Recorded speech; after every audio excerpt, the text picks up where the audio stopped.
Tänään mun on olla hirven pyynnissä Pohjanmaalla ja tavoitteena taas löytää hirvi tuolta metästä. Ja taktiikkana on semmonen, että lasketaan tästä koira tuonne vastatuulle hakemaan ja sitten kaveri laskee toisen laikan tuolta vähän eri paikasta kanssa. Katsotaan, jos koirat löytäisi sieltä hirvi. Mulla on aina koirille käytössä tämmönen Cardocin jehuliivi. Että liivi on monikäyttöinen, että tässä on hyvät huomiovärit. Ja sillä koira näkyy paremmin tuolla metässä ja tietysti liikenteen seassa. Ja sitten liivin päällä on tämmönen yleistasku, mihin mahtuu mikä tahansa tutkalaite selkään. Ja sen lisäksi niin tässä on vielä semmonen kelluke tässä liivissä, niin tällainen kätevä uittaa koiria kesällä kuntoon ja sitten niin tälleen syksyllä kun alkaa joet ja järvet jäättyy, niin se on pikkusen niin turvaa myös sille koiralle, jos se sattuu sinne vetteen tipahtamaan.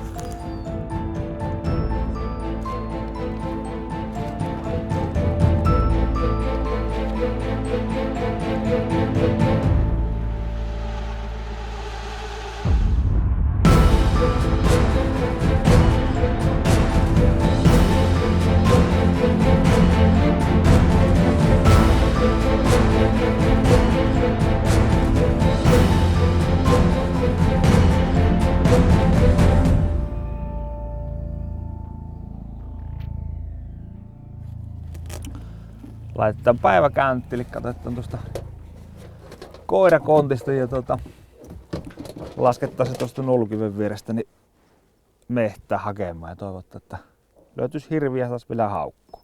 Ja tänä päivänä meillä on kolmenlaisia koiria käytössä. Meillä on tämmönen Norjan harmaa hirvikoira nimeltänsä Reinikainen ja sitten on tommonen nuori jämptinarttu nimeltä Rihla ja sitten kaverilla vielä pari laikkaa tuossa. Mitkä itse tällä hetkellä on jo tuolla metässä hakemassa. Että katsotaan mitä saadaan päivän päälle aikaiseksi.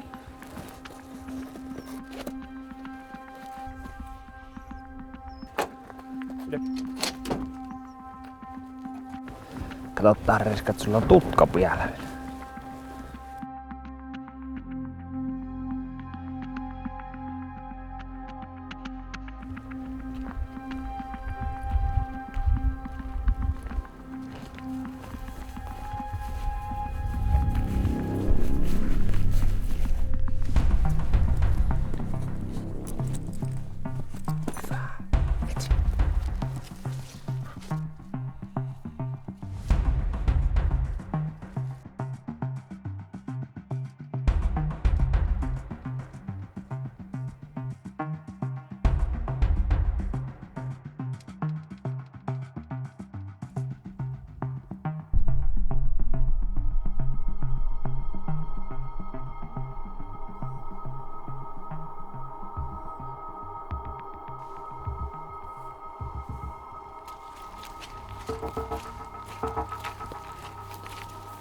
Äsken laskettiin tuo Reinikainen tuosta Nulkiveltä hakemaan ja siinä oli ilmeisen tuoreet jäljet. Ja nyt on tilanne semmoinen, että tuolla 1,2 kilometriä tästä matkaa, niin sillä on seisontahaukku käynnissä.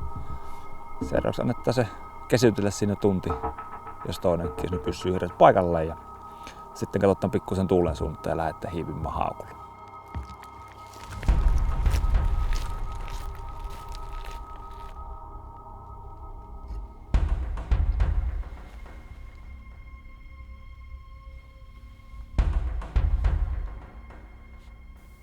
Nyt se taittaa hypätä tuosta alueesta ulos, niin pojat napsovat tuolta tieltä niin koiran kiinni. Ja katsotaan lasketaanko sitten tuo nuori jämti vielä tuonne mehtään kanssa kokeille.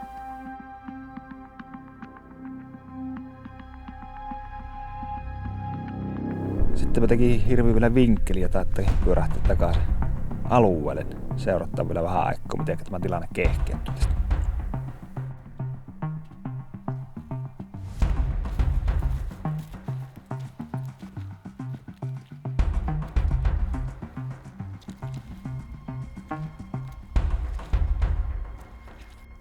Nyt se näyttää, että se pyörähtää tänne minulle päin, niin tainpa ottaa pyssyn tuosta ja lähteä tuohon kulkupaikalle passi.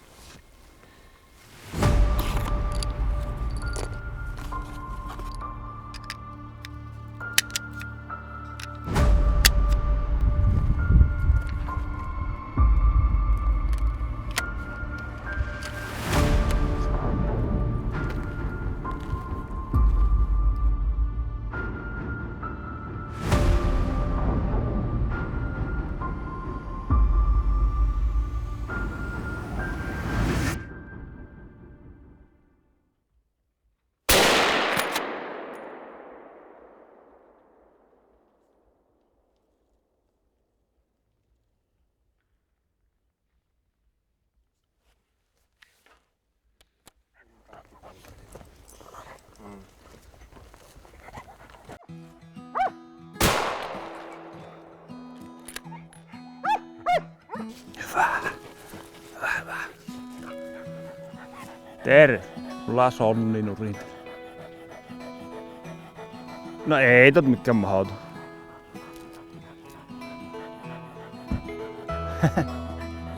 Kyllä. Hei, nyt tuli nuo pojat tähän nyt. No, Sinä niin, matka oli pikkusen mutkassa. Siinä oli emävasa ja sitten tässä on. Se vielä tuli tuosta. Että koira oli sen verran jäljessä vissiin. Niin. Tuliko se paikka niin jäljessä sitten? Niin, tuli paikkakin jäljessä. Oli sillä varmaan joku 400 metriä ainakin koiralla välimatkoa. Joo. Hyvä. Onnittelut. Kiitos. Niin, joo, onnittelut. Hyvä. Me vähän aikaa sitten laskettiin se koira hakemaan sieltä ja se löytyi vähän reilusta kilometristä, mutta löytöhaukku ei pysynyt kuin semmoiseen, olisiko 15 minuuttia paikalla ja sitten nämä lähti liikkumaan nämä hirvet ja tultiin tähän tämmöiselle syvännäköiselle kulkupaikalle passiin ja vähän aikaa siinä varrottiin, niin sieltään kohta rauhakseen kangasta pitkin niin tuli emävasa ja sitten tämä tappipää uros. Ajattelin, että tälle päivälle sopiva saalis on tämä tappipää, niin otin viimeisen piikille ja puristin siihen. Pikkusen ylävoittoinen osuma on tuolla osuu rankaa, mutta tarkoituksessa ajoi ja hirvi on nurin ja sen puolelle kaikki meni niin kuin tuli. Ja reiska hissää hirven makkuu vähän se. Kaiken puolin niin onnistunut tapa. Oli mukava jahtailla tällä Pohjanmaalla, kun oli hirviä ihan reilusti ja parin päivän aikaan niin 3 koiralla niin löytöprosentti oli tasan 100. Et joka kerta kun koira laskettiin irti, niin hirvet myös löytyi. Ja pikkusen oli aransutjikoksi mennyt, että lähtöhaukut oli oikeastaan ainoa mitä haukkuja saatiin. Tai sitten ne juoksi piru pitkästi niin naapuriseurojen puolelle, mistä rupesi haukuttamaan. Sieltä sitten kerättiin koirat pois. Mutta eilen oli hyvä onnistuminen ja saatiin 1 hirvi nurikin tällä reissulla ja muuten kaikki sujuu niin kuin pitikin, niin oli mukava reissu käydä vähän metättelemässä uusissa maisemissa jälleen kerran. Kiitoksia vain tälle seuralle, kenenkä vieraana saatiin täällä olla ja hyvää syksyn jatkoa kaikille.